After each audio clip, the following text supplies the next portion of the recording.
Start. তো RAM মূলত অনেক সময় ব্লু স্ক্রিন দেখা দেয়। তো ব্লু স্ক্রিন এসে অনেক সময় কম্পিউটার রিস্টার্ট বা হ্যাঙ্গিং সমস্যা করে থাকে। তো এগুলো কিভাবে রিপেয়ারিং করবেন আমি তাও আজকে বলে দিব। তারপর হচ্ছে মূলত র্যাম অনেক সময় সাপোর্ট করে না, বা র্যাম আপনারা যখন কম্পিউটারে লাগাবেন ডিসপ্লে আসে না। তো এইগুলো কী কারণে হয় এবং কিভাবে রিপেয়ার করবেন তাও আমি আপনাদেরকে দেখাবো।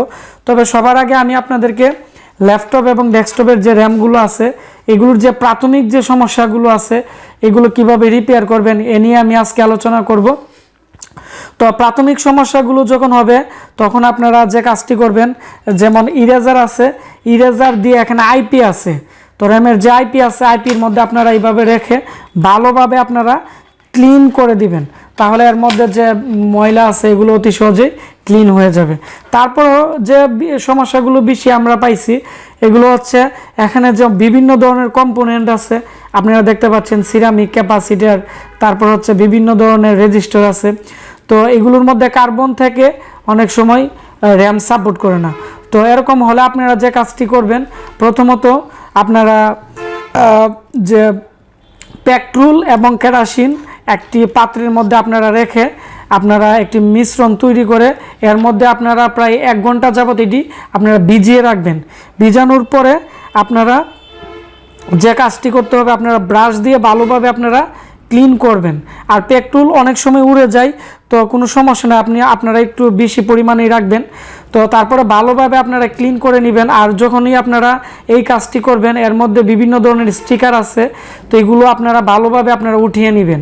উঠানোর পরে আপনারা এটি একটি ফয়েল পেপারের উপরে রেখে আপনারা হটগানের যে উপরের যে মাথাটা আছে এটি খুলে আপনারা ভালোভাবে হালকাভাবে হিট দিবেন। টেম্পারেচার আপনারা রাখবেন মূলত 150, মানে এত বেশি হিট দেওয়া যাবে না, বেশি হিট দিলে এটি ড্যামেজ হওয়ার আশঙ্কা আছে। তো এইভাবে যখন আপনারা করবেন, করে লাগাবেন, আমি মনে করি 100% রিপেয়ার হয়ে যাবে। তো তারপরে যে সমস্যাটি আপনারা পাবেন এটি হচ্ছে মূলত এখানে আপনারা দেখতে পাচ্ছেন অনেকগুলো রেজিস্টার আছে। তো অনেকগুলো রেজিস্টার আছে আর এখানে বড় ধরনের আপনারা দেখতে পাবেন হালকা হালকা একটু বড় বড় সিরামিক ক্যাপাসিটার আছে। তো সিরামিক ক্যাপাসিটার শর্ট থাকে কিনা একটু ভালো করে দেখে নেবেন। অনেক সময় সিরামিক ক্যাপাসিটার যদি শর্ট থাকে তাহলে এই র্যামটি লাগালে অনেক সময় মাদারবোর্ডের আপনার ডিসপ্লে আসবে না। তো এইগুলো আপনারা ভালো করে চেকিং করে নেবেন। তারপর হচ্ছে একই ওমসের এখানে রেজিস্টার আছে।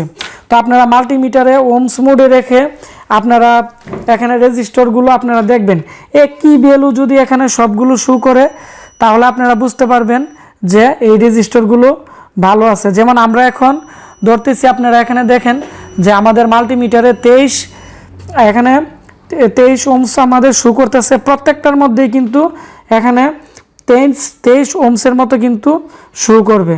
তো কোনোটাই যদি একটু কম বেশি করে তাহলে বুঝতে পারবেন এটি সমস্যা। যেমন আমি এখানে আরেকটি ওমস আমরা এখানে ধরছি, এখানে কোনো ধরনের ভ্যালুই শো করতেছে না, তার মানে এই রেজিস্টারটি মানে এর ভিতরে কাটা পড়েছে। তো যদি কোনো রেজিস্টার ভ্যালু শো না করে তার মানে হচ্ছে এটি নষ্ট।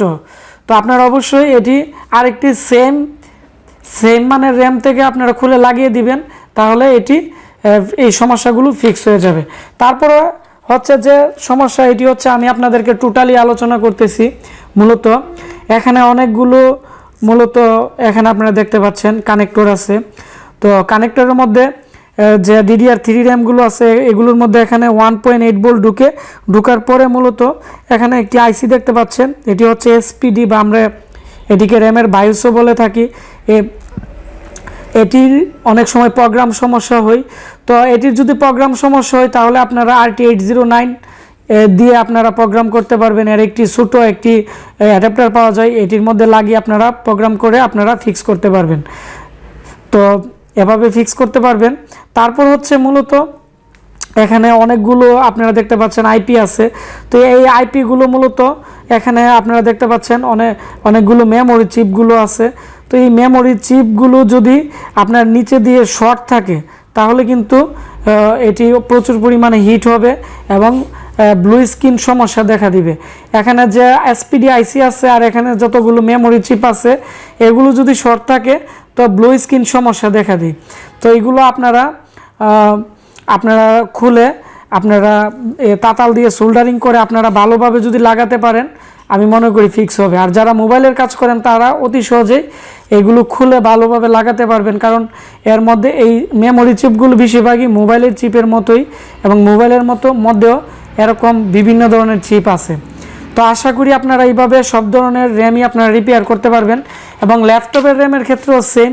ল্যাপটপের র্যামের মধ্যে আপনারা দেখতে পাচ্ছেন অনেকগুলো মেমোরি চিপ আছে, আর এখানে কিছু রেজিস্টার আছে, আর এখানে এসপিডি আইসি আছে।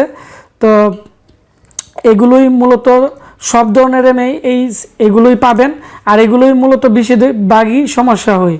তো এইভাবে যদি করতে পারেন আমি মনে করি সব ধরনের র্যামই আপনারা রিপেয়ার করতে পারবেন। তো আশা করি আপনারা বুঝতে পারছেন।